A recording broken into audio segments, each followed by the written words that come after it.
पहुंचे हैं सर धूमल साहब का आशीर्वाद लेने, क्या रणनीति रहेगी सर आज? धूमल जी हम सबके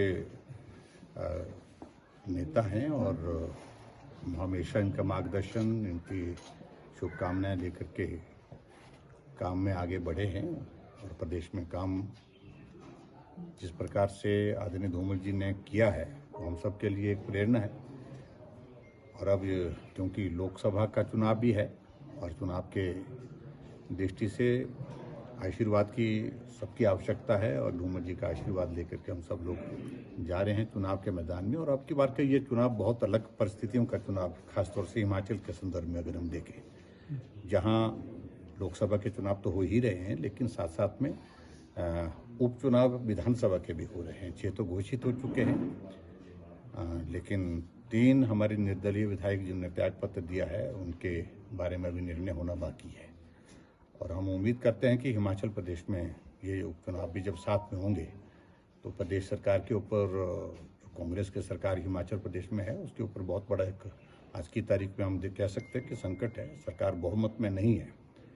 भले ही सरकार टेक्निकल ग्राउंड्स पे उन्हें बचाई है लेकिन हकीकत यह है कि सरकार उसी दिन ही गिर चुकी है जिस दिन बजट पारित करने के लिए उन्हें भारतीय जनता पार्टी के 15 विधायकों को सस्पेंड करके 100 कमांडों के माध्यम से उठा करके बाहर फेंका। सरकार उसी दिन गिर चुकी है जिस दिन हिमाचल प्रदेश में राज्यसभा का चुनाव हुआ, चुनाव का परिणाम आया और भारतीय जनता पार्टी के सांसद चुनाव जीत गए। तो ऐसे में बात तो ये बनती है कि नैतिकता के आधार पर त्यागपत्र देना चाहिए था, छोड़ देना चाहिए था, लेकिन नहीं छोड़ा है।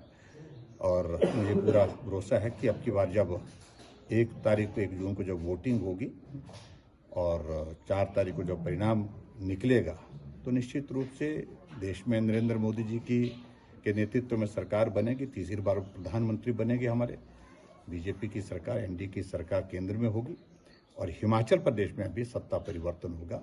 भाजपा की सरकार बनने की संभावनाएं प्रबल होंगी। सर जहां तक बात की जाए नए उम्मीदवारों को मौका दिया गया है, तो कहीं ना कहीं जो पुराने कार्यकर्ता थे जो लंबे समय से पार्टी के साथ जुड़े हुए हैं, काम कर रहे हैं, वो कहीं ना कहीं नाराज दिखेंगे इसमें। देखिए, स्वाभाविक रूप से राजनीति में इस तरह की परिस्थितियां कभी कभी आती हैं और उन सारी चीज़ों के लिए हम सब लोग मिलकर के काम कर रहे हैं।